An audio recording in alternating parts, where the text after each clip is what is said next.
시청자 여러분 안녕하십니까? 국정의 바른 소리를 전합니다. 2월 16일 금요일 KTV 대한뉴스 시작합니다.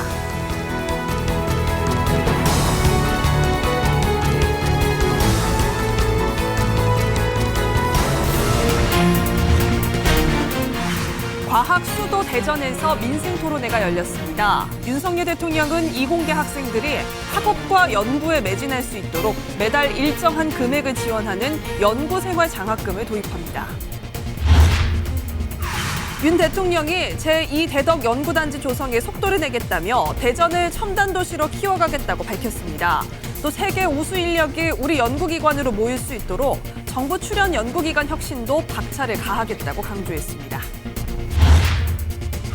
7개 병원에서 154명의 전공의들이 사직서를 제출했습니다. 정부는 전체 수련병원에 필수 의료 유지 명령을 내리고 업무 개시 명령을 어긴 전공의들에게 구제 절차는 없을 거라고 경고했습니다. 정부는 국민의 생명과 안전을 지켜야 할 의무가 있습니다. 불법적인 집단 행동은 엄정히 대응해 나가겠습니다. 김여정 북한 노동당 부부장이 일본 기시다 총리의 방북 가능성을 시사했습니다. 우리 정부는 일북 접촉이 북한 비핵화에 도움이 돼야 한다고 강조했습니다. 오늘 첫 소식입니다. 과학의 도시 대전에서 12번째 민생 토론회가 열렸습니다. 윤석열 대통령은 이공계 학생들이 학업과 연구에 매진할 수 있도록 전폭적으로 지원하겠다고 밝혔는데요. 먼저 우리 이공계 학생들이 학비나 생활비 걱정을 덜고 정부는 국가 연구개발 사업에 참여하는 이공계 대학원생들에게 매달 일정한 금액을 지원하는 연구 생활 장학금을 도입한다는 계획입니다. 문기혁 기자입니다.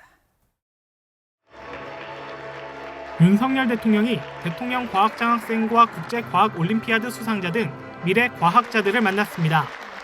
장학증서 등을 직접 수여하고 격려했습니다. 저와 정부는 미래 과학자 여러분이 마음껏 탐구하고 도전할 수 있도록 지원을 아끼지 않겠습니다. 윤 대통령은 대한민국을 혁신하는 과학수도 대전을 주제로 열린 12번째 민생 토론회에서도 가장 중요한 과제는 사람이라며 과학기술 우수인재 양성을 강조했습니다. 우리 이공계 학생들이 학비나 생활비 걱정을 덜고 학업과 연구에 매진할 수 있도록 전폭적인 지원을 펼칠 것입니다. 정부는 국가 연구개발 사업에 참여하는 이공계 대학원생에게 매달 일정한 금액을 지원하는 연구생활 장학금을 도입합니다. 석사 과정은 월 80만 원, 박사 과정은 월 110만 원 이상 지원할 계획입니다. 아울러 올해부터 대학원생에게도 대통령 과학장학금을 수여합니다. 올해 120명을 시작으로 확대해 나갈 예정입니다. 이와 함께 박사 후 연구원 등 청년 연구자들의 국내외 연수를 지원하는 펠로우십을 확대하고 초기 연구 정착을 위한 실험실 구축 지원도 강화합니다.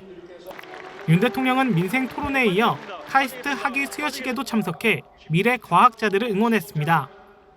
실패를 두려워하지 말고 과감하게 도전하십시오. 언제든 다시 일어설 수 있도록 제가 여러분의 손을 굳게 잡겠습니다. 윤 대통령은 도전적이고 혁신적인 연구를 전폭 지원하고 세계 최고 연구자들과 교류할 수 있도록 뒷받침하겠다고 말했습니다. KTV 문기혁입니다. 네, 이번 민생 토론회에서 윤석열 대통령은 대전과 세종, 청주 등을 연결하는 충청권 광역급행철도인 CTX 사업에 속도를 내겠다고 밝혔는데요. 정부는 아울러서 대전의 도심 철도를 지하화해서 확보된 부지를 도시 공간으로 활용한다는 방침도 내놓았습니다. 계속해서 김유리 기자입니다. 지방도시가 수도권과의 격차를 줄이기 위해선 원활한 교통망 구축이 필수적입니다. 대전 인근의 수목원, 세종 수목원이라든지 청주 공항을 갈 때에는 대중교통을 이용하다 보면 건너 좀 환승해야 될 경우가 많은데 정부가 충청 지역 주민의 교통 불편 해소와 대전 과학기술 성과를 확산하기 위해 접근성과 연결성을 높이기로 했습니다. 이에 대전과 세종, 청주 등 충청권 주요 거점을 연결하는 충청권 광역급행철도 CTX가 추진됩니다. CTX가 개통되면 정부 대전청사에서 정부 세종청사까지 기존 60분에서 15분, 정부 대전청사에서 청주국제공항까지는 1시간 40분에서 53분으로 이동시간이 대폭 단축될 전망입니다. 또 오송역에서 충북도청까지도 45분에서 13분으로 소요시간이 줄어듭니다. 윤 대통령은 민생토론회에서 CTX의 경우 민간 투자 신청이 이미 들어와 있기 때문에 정부가 빨리 검토해 사업의 속도를 내겠다고 강조했습니다.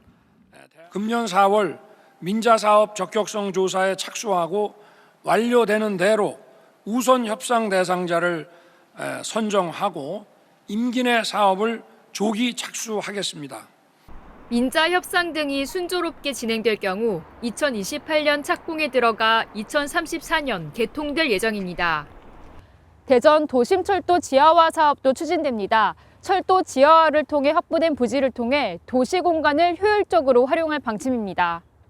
경부선과 호남선 철도는 대전을 교통의 요지로 만든 반면 지금은 대전을 동서로 단절하고 도시 발전을 저해하는 요소가 됐습니다. 대전처럼 도심 한복판으로 지나가는 철도가 많은 도시도 없을 것입니다. 또한 철도가 아파트나 주택가 바로 옆으로 지나가는 곳이 많아 소음 불편도 많습니다. 이에 윤 대통령은 철도 지하화를 조속히 추진하겠다고 밝혔습니다. 경부송 신대동 옥천 구간, 호남선 오정동 가수원 구간 철도를 조속히 지하화하고 상부는 상업, 주거, 문화가 융합된 공간으로 바꿔 나가겠습니다. 국토부는 이번 철도 지하화를 기회로 삼아 철도 선로 부지는 선로 인접 지역까지 재정비하고 대전역 등 역사 부지에는 도시혁신구역과 같은 과감한 인센티브를 도입하겠다고 밝혔습니다. 정부는 내년 말까지 종합계획을 수립하고 2026년부터 노선별 기본계획에 착수할 예정입니다. KTV 김유리입니다. 대전을 명실상부하게 과학 수도라는 명성에 걸맞은 첨단 도시로 키워가기 위한 계획에도 속도가 붙을 전망입니다. 제2대덕 연구단지 조성을 서두르고 세계의 우수한 인력들이 모여들 수 있도록 정부 출연 연구기관의 혁신에도 박차를 가한다는 계획입니다. 이 소식은 최영은 기자가 전합니다. 대전에서 열린 12번째 민생토론회에 참석한 윤석열 대통령은 과학수도 대전의 인프라 혁신을 강조했습니다.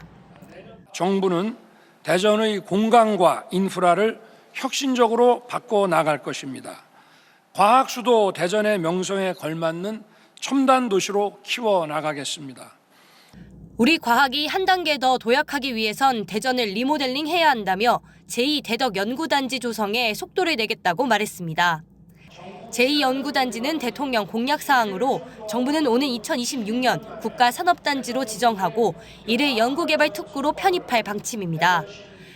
윤 대통령은 특히 연구개발특구 지정을 통해 세제 혜택과 재정 지원이 이뤄질 수 있도록 하겠다고 약속했습니다.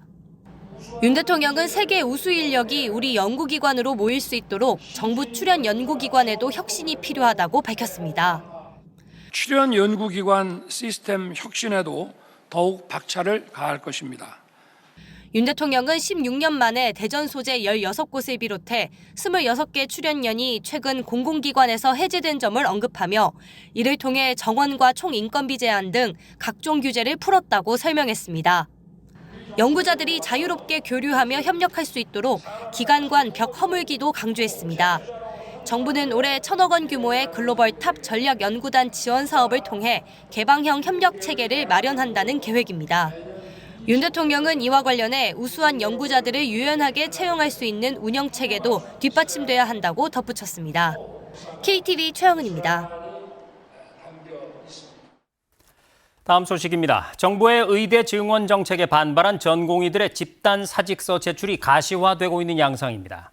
정부는 전체 수련 병원에 필수 의료 유지 명령을 내리고 업무 개시 명령을 어긴 전공의들에게 과거와 같은 구제 절차는 없을 거라고 밝혔습니다.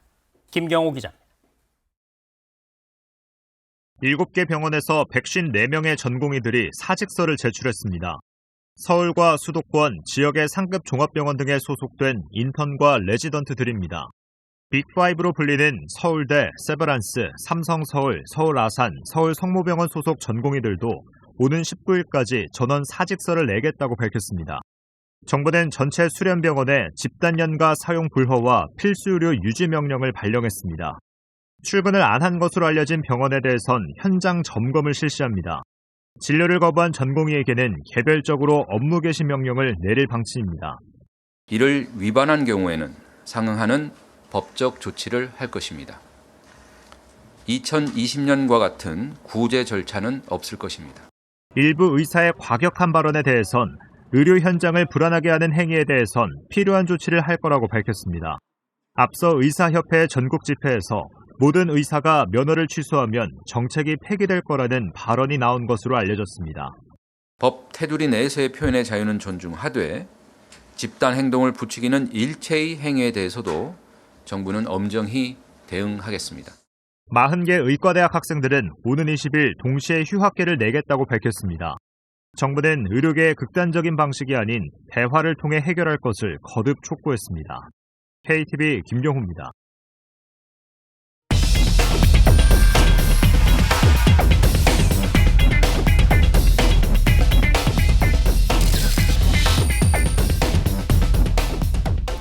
네, 앞서 김경호 기자의 뉴스 리포트를 통해서 보신 것처럼 전공의를 포함한 의사 단체가 의대 정원 확대 정책에 반발해서 집단 행동에 나서고 있는 양상인데요. 정부가 의대 증원에 반대하는 이들의 주장을 구체적인 근거를 들어서 조목조목 반박을 했습니다. 취재 기자와 함께 자세히 살펴보겠습니다. 자, 이혜진 기자 먼저요. 이 의사 수가 늘어나게 되면 건강보험 재정이 파탄난다 이런 주장이 있던데 어떻습니까? 네, 의사 수가 늘어난다고 해서 진료비도 증가한다는 인과관계는 없다. 이것이 정부의 입장입니다. 오히려 의사가 늘면 환자들이 동네에서 시기를 놓치지 않고 제때 치료를 받을 수 있고요. 이렇게 되면 건강보험 등 사회적 비용이 되려 줄어든다는 설명입니다. 건보 재정도 건전하게 운영되고 있는데요. 보건복지부는 지난 4일 발표한 건강보험 종합계획을 이행해도 앞으로 5년간 적립금 28조 원을 유지할 수 있다고 밝혔습니다. 자, 실제로 동네 병원 의사 수가 늘어나면 국민 사망률이 낮아진다 이런 조사 결과가 있죠. 네, 의사 한 명이 늘면 인구 10만 명당 사망률은 0.11% 낮아진다는 연구 결과가 나왔는데요. 의사가 많아지면 주민이 사는 지역 병원에서 당뇨병과 고혈압 등 만성 질환을 지속적으로 관리하기가 쉬워지죠. 그렇기 때문에 전체 국민 건강이 증진되고 사망률도 낮아진다는 분석입니다. 미국에서도 의사 수가 10명 늘면 주민 평균 수명이 52일 가까이 증가한다. 이런 연구 결과가 나오기도 했습니다. 네, 그런가 하면 의사단체는 이제 의대 증원 정책이 일종의 포퓰리즘 정책이 아니냐 이렇게 주장하는데 이건 어떻습니까? 네, 정부는 이에 대해서 의사 수급 축의 연구와 또 현장 수요 조사 결과를 고려한 정책적 결정이라고 반박했습니다. 이미 지난해 하반기부터 2025년 증원을 위한 입시 일정에 따라 절차를 진행한다는 계획을 수차례 밝혀왔다는 겁니다. 보건복지부 브리핑 내용 함께 들어보시죠. 정부는 내년도 증원에 필요한 절차를 차근차근 단계적으로 그리고 신속하게 추진할 계획입니다. 이를 두고 정치 포퓰리즘이라고 얘기하는 것은 논점을 흐리는 과도한 주장입니다. 자, 그리고 이 기자, 지금 그렇지 않아도 성형외과나 피부과처럼 인기 있는 과목으로 의사들이 몰리고 있잖아요. 한편에서는 의사를 아무리 늘려도 결국 지역이나 필수 의료 분야로는 가지 않을 것이다. 따라서 무용지물 아니냐 이런 주장도 있던데 정부 입장 어떻습니까? 네, 이런 문제에 대한 본질적인 개선 대책이 마련돼 있습니다. 4대 필수의료 정책 패키지인데요. 의료사고 안전망 강화와 공정한 보상, 또 근무 환경 개선의 내용이 포함되어 있거든요. 2028년까지 필수의료 분야에만 10조 원 이상 투자하고요. 중증, 응급, 소아 등 이 필수 의료 인력이 지역에서 일할 수 있도록 지역 인재 전형 비중을 60% 이상 늘릴 계획입니다. 실제 지역에서 교육과 수련을 모두 받으면 그 지역에 남는 비중이 80% 이상인 걸로 확인되어 있습니다. 자, 마지막으로 이런 주장도 있더군요. 그렇지 않아도 지금 저출산 현상으로 인해서 인구가 계속 줄어들고 있다. 그래서 의사를 늘리면 오히려 나중에 의사가 남아 돌게 된다 이런 주장인데 신빙성이 있나요? 이런 주장에는 오히려 고령화 추세 때문에 의료 수요가 크게 늘어난다는 근거를 들었습니다. KDI와 보건사회연구원 연구를 보면요. 인구 고령화로 2035년이 되면 고령 인구 입원이 지금보다 45% 늘고요. 젊은 의사가 줄고 은퇴에 가까운 고령 의사만 늘기 때문에 현 시점에서 의사 증원이 필요하다는 설명입니다. 네, 지금까지 의사단체의 주장에 대한 정부 입장 찬찬히 짚어봤습니다. 이혜진 기자 수고 많았습니다.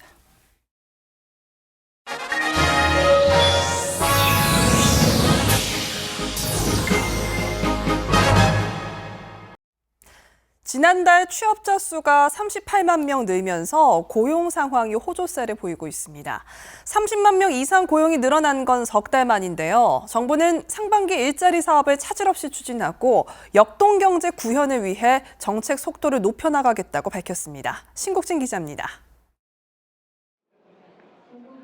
지난달 15세 이상 취업자가 2,774만 3천 명으로 지난해 같은 달보다 38만 명 늘었습니다. 60세 이상에서 35만 명이 늘었고 30대는 8만 5천 명, 50대는 7만 1천 명이 증가했습니다. 취업자 수 30만 명대 증가세는 3개월 만입니다. 김병환 기획재정부 1차관은 일자리 TF 회의를 주재하고 고용시장을 점검했습니다.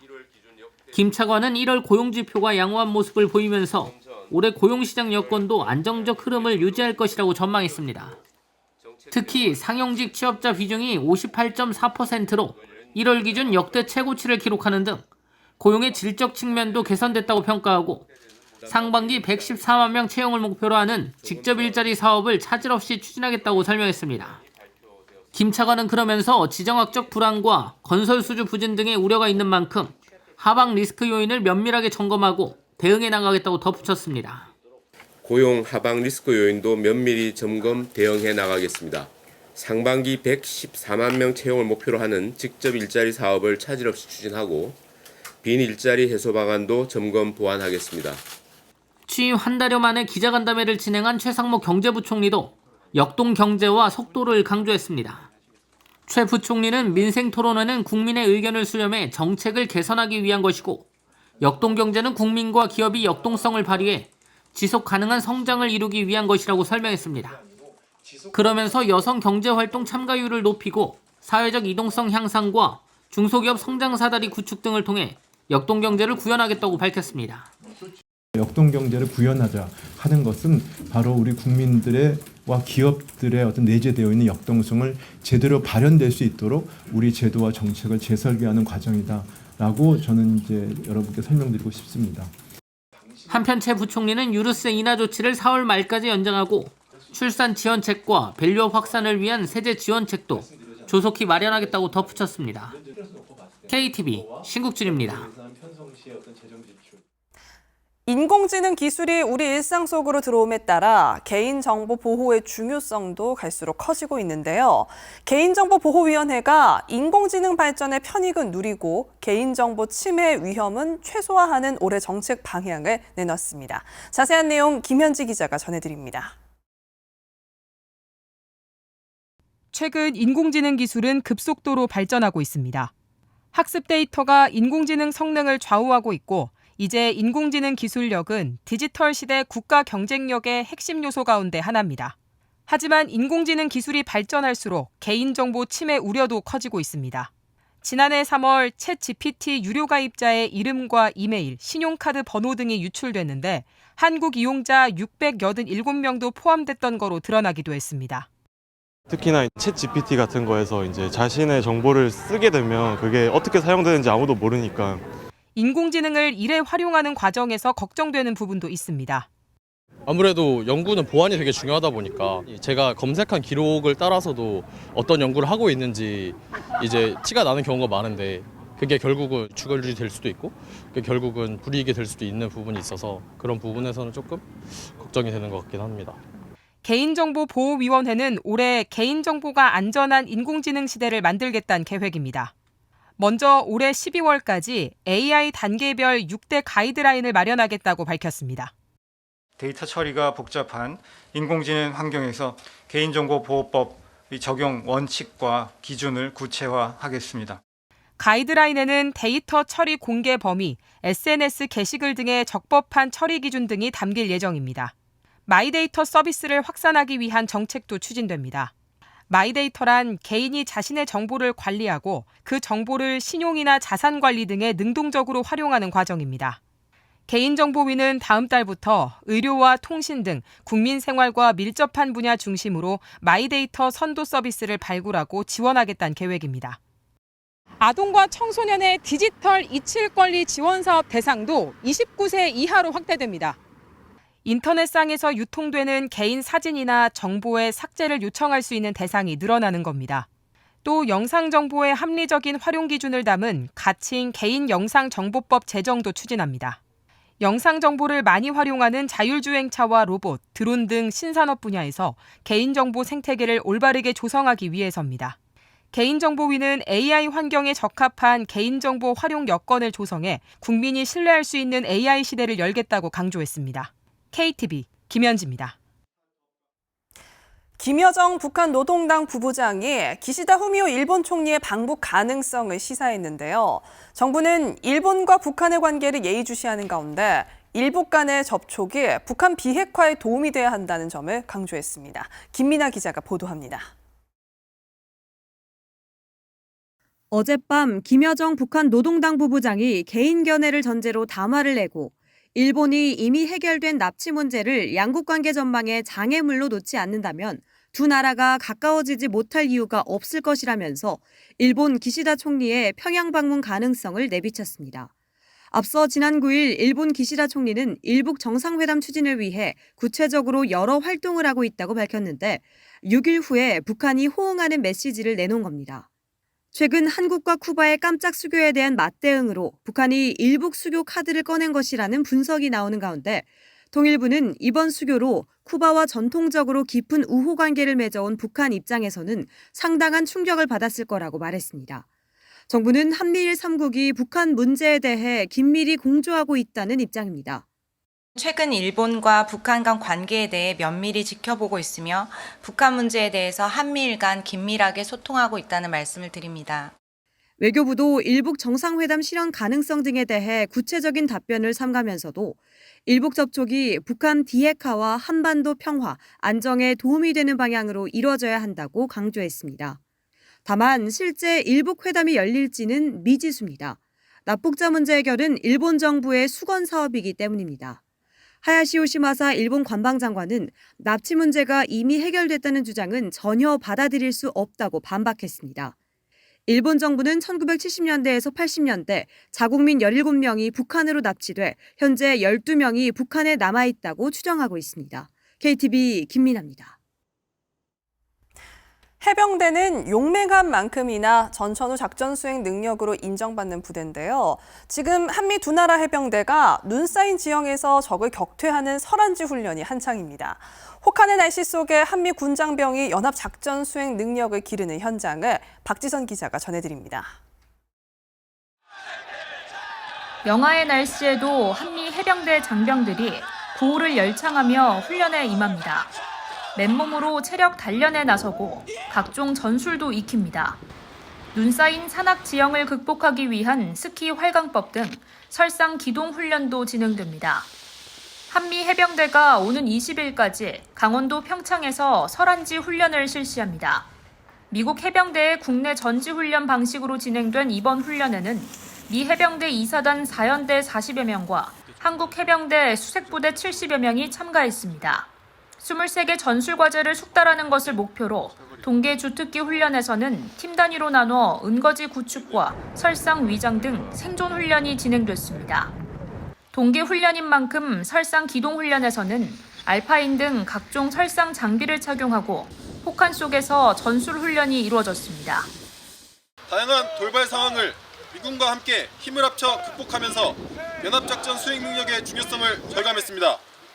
앞으로도 해병대다운 강도 높은 훈련으로 적의 어떠한 도발에도 즉각 대응하고 강력히 응징할 수 있는 결전태세를 확립하겠습니다. We have the ability to increase our lethality and our capability working together in cold weather, mountainous environments because we have the ability to operate. This is also to sustain our ability to work together so that we can maintain peace in the world. 특히 양국 장병들은 연합 전술훈련에서 가상의 대항군을 두고 실전과 같은 상황 속에서 전투 기술을 집중 연마했습니다. 한미 해병대는 앞으로도 연합훈련을 지속적으로 실시해 적의 어떤 도발 유형에도 응징할 수 있도록 압도적인 대비 태세를 확립한다는 방침입니다. KTV 박지선입니다.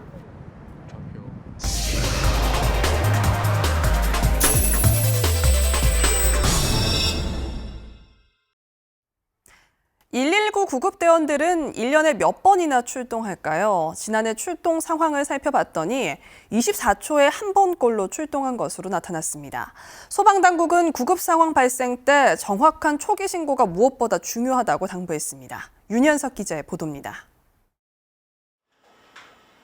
구급센터에서 근무 중인 구급대원들. 중앙구급차 구급 출동 있습니다. 구급 신고를 알리는 방송에 서둘러 출동합니다. 구급 출동은 신속함이 생명. 긴급 차량 우선 신호 시스템을 활용해 멈춤 신호 없이 빠르게 교차로를 통과하고 정체된 구간은 시민의 도움으로 빠져나오면서 목적지에 신속하고 안전하게 도착합니다. 출동을 마치고 복귀한 대원들은 숨 돌릴 틈 없이 다음 출동을 준비합니다. 지난 한 해 119 구급대원들은 24초에 한 번 출동했습니다. 구급차를 이용한 우리 국민의 수는 201만여 명에 달합니다. 소방청이 지난해 구조활동과 생활안전활동 등 119 구급출동 분석 결과를 발표했습니다. 소방청에 따르면 지난해 구급출동 건수는 130만 회로 전년 대비 10% 가까이 늘었습니다. 세부적으로 살펴보면 구조활동이 69만 건으로 3%가량 늘었고 생활안전활동은 61만 건으로 전년 대비 17% 증가했습니다. 연령별 구급차 이용 통계도 발표했습니다. 70대 이상 환자가 37.3%로 가장 많았고 40대와 50대가 22.1%, 60대 17.4% 순으로 중장년층의 이송이 많았습니다. 소방당국은 60세 이상 환자 이송이 전체의 절반 이상을 차지한 만큼 노년층 구급 수요 대응책을 마련할 방침입니다. 한편 소방당국은 구급 상황 발생 시 정확한 초기 신고가 무엇보다 중요하다고 말했습니다. 신고를 받아보면 많은 분들이 응급 상황에 처하게 되면 이제 당황하고 긴장을 하게 되니까 이제 정확한 환자분들에 대한 정보를 저희한테 제공을 못 하시고 빨리 오라고 이제 화를 내시는 경우가 많으신데 일단 그런 상황에서 그렇게 되면 이제 결과적으로는 환자분께 응급처치가 지연되는 결과를 가져오게 됩니다. 이어 재난 상황에 긴급 출동이 지연되지 않도록 전화 신고뿐 아니라 문자나 사진 등을 이용한 다매체 신고를 활용해달라고 당부했습니다. KTV 윤현석입니다. 42살부터 91살까지 평균 연령이 70세인 만학도들이 졸업을 했습니다. 학생 대다수가 배움의 기회를 놓친 어르신들인 청암중고등학교 얘기인데요. 한덕수 총리가 졸업식 현장을 찾아서 이 만학도들을 격려하고 무상급식 확대와 또 교직원 처우 개선을 약속했습니다. 김용민 기자의 보도입니다. 곱게 차려입은 어르신들의 합창 소리가 강당을 가득 메웁니다.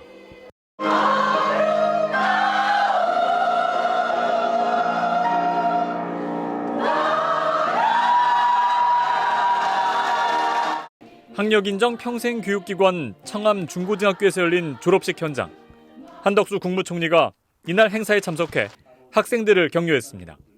졸업식에서는 42살부터 91살까지 평균 연령 70세의 만학도 296명이 졸업했습니다. 청암중고등학교는 학교 운영 대부분이 일반 학교와 같지만 학생 대다수가 배움의 기회를 놓친 어르신들입니다.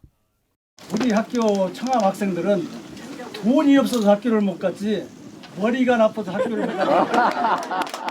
한 총리는 축사를 통해 학력인정 평생교육시설의 무상급식과 교직원의 처우 개선을 약속했습니다.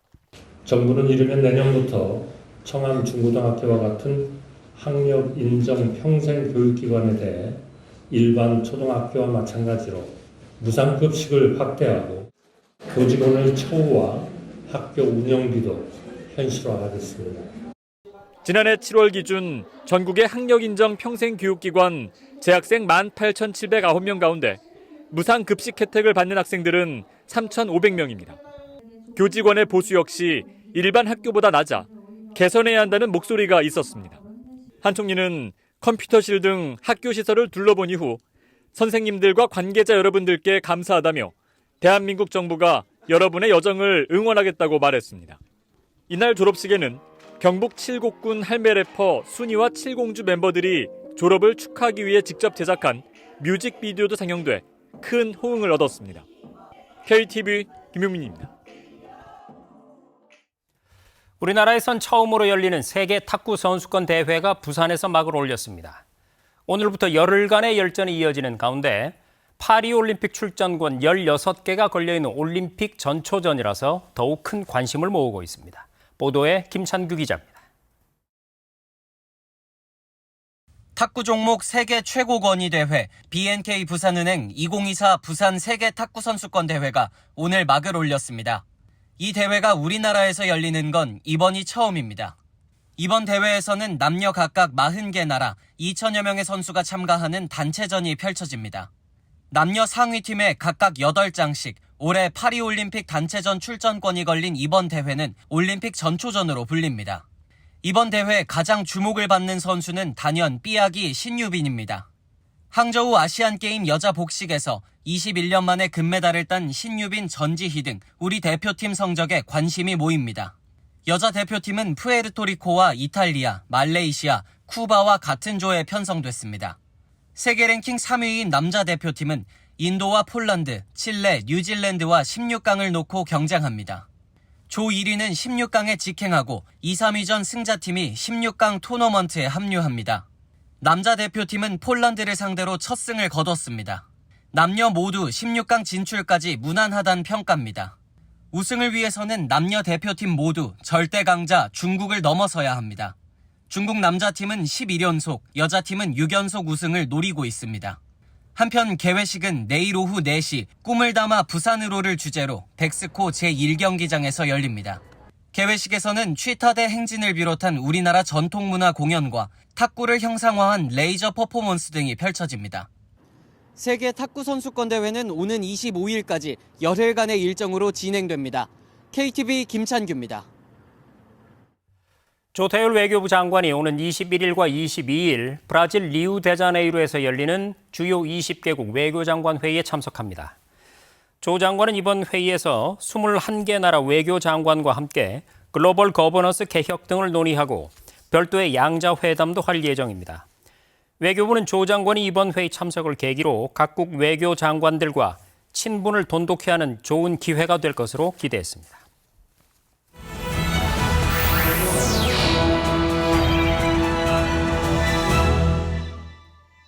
국정을 더 촘촘히 살펴봅니다. 보도자료 브리핑입니다. 3월 개학에 대비해 학교, 유치원 내 집단 급식소 등을 대상으로 위생점검이 실시됩니다. 점검 대상은 전국의 초중 고교 및 유치원 집단 급식소와 식자재 공급업체 만여 곳, 학교 매점, 분식점 등 주변 음식점 3만 6천여 곳입니다.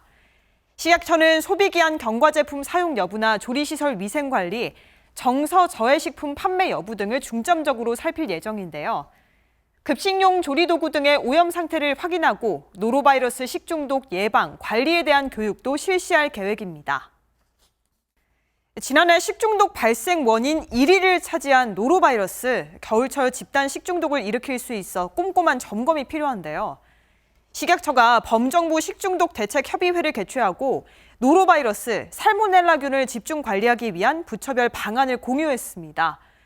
우선 해수부는 조개 등 어패류 생산 해역의 노로바이러스 오염 여부를 면밀히 검사하며 농식품부는 지하수, 하천수로 재배하는 쌈, 채소류, 달걀 검사를 확대 실시합니다.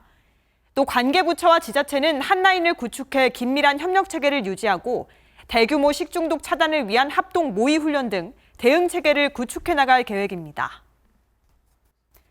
최근 10년간 산불이 가장 많이 발생한 시기는 봄철로 입산자 실화가 32.8%를 차지하는데요. 행정안전부는 기관별 산불 방지 대책을 종합적으로 점검하기 위해 19개 관계 기관과 함께 회의를 개최했습니다. 회의에선 등산로 등을 중심으로 산불 예방 활동을 강화하고 농가에서 영농 부산물 소각 대신 파쇄를 할 수 있도록 범부처 사업을 추진하기로 했습니다. 아울러 오는 19일부터 4월 3일까지 해빙기 안전점검 기간도 운영하는데요.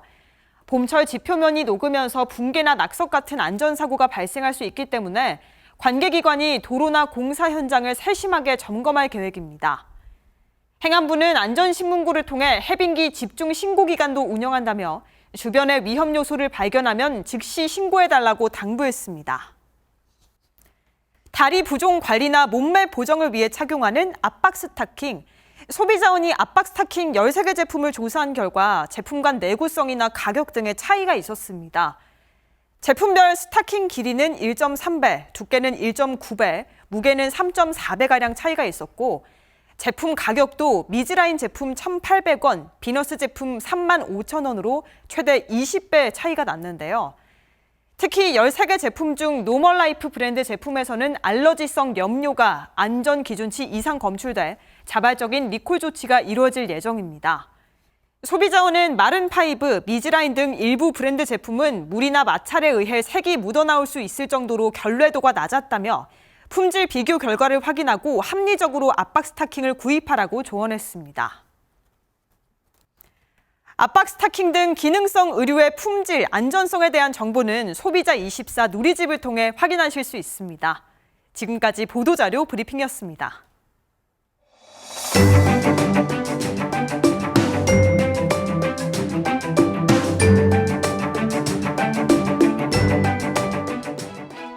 안녕하세요. K웨더 라이프스타일 예보 신지수입니다. 오늘 낮부터 다시 온화해지고 있는데요. 주말엔 더 포근하겠습니다. 토요일인 내일 서울 낮 기온 10도 보이겠고요. 모레 일요일엔 14도까지 올라서 초봄처럼 따뜻하겠습니다. 다만 모레 점차 흐려져 다시 전국에 비가 내리기 시작하겠고요. 다음 주 초반까지 이어지는 곳이 많겠습니다. 내일 수도권을 비롯한 중서부는 WHO 기준으로 오전 공기질 한때 나쁨 단계를 보이겠고요. 점차 대기순환이 원활해지면서 오후엔 전국이 좋음 수준을 회복하겠습니다. 다음은 자세한 지역별 날씨입니다. 중부지방 아침 기온 서울 0도, 대전 영하 3도로 시작해 낮 기온은 10도 안팎을 보이겠습니다. 동해안 지방은 속초와 강릉 0도로 시작해 낮 기온 속초 9도, 강릉 12도 예상됩니다. 남부지방은 광주와 대구의 아침 기온 0도 보이겠고요. 낮에는 광주 15도, 대구 14도 예상됩니다. 바다의 물결은 남해와 동해상에서 최고 3에서 3.5m로 높게 일겠습니다. 다음 주도 비와 눈 소식이 많겠습니다. 수요일 전국에 비나 눈이 내린 뒤 기온이 점차 떨어지겠습니다. 날씨였습니다. KTV 대한뉴스 오늘 저희가 준비한 소식은 여기까지입니다. 시청해주신 여러분 고맙습니다.